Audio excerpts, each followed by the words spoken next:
এ বাবু কোন আছিস? এ ভাই আমি আমেরিকায় যাচ্ছি। কাশি কে মিনিট যাচ্ছিস রে পাগল?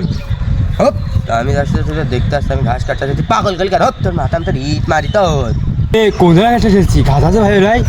তোর কাউকা ভাই তোর কাউকা হপ তোর পাওয়া যাবে না তুই সব কেটে নিয়েছিল আমি যাই ভাই, তুই ভাই যাই আমি নেবো না তুই সব পাস করে দিস আমার এক মুখেও দিস নি পাগল গাল পাগল গেলি তোর মাথা আমি তোর ইট মারি তোর ইট মারি ইট করে তোর ইট মারি হপ তোর মাথা আমি তোর ইট মারি তোর তোর মাথা আমি তোর ইট মারি বলো তোর হস্তে কি রে? আমার কথা ইট মেরে বলবে ঘাস খেয়ে দিলে ইট মারবি কেন যাই কর? তুই বলে আগে দিকে বলে ভাই আমার ঘাস হলে তুই নিয়ে নিলি বলে চুরি করে আমার মনে আছে বলো বলে নেবো না তোর আজকে আমি একা একা ঘাস করতে যাবো। পাগলে মনেও থাকে না ঘাস ছাড়া, পাগল পাগল মনেও আছে।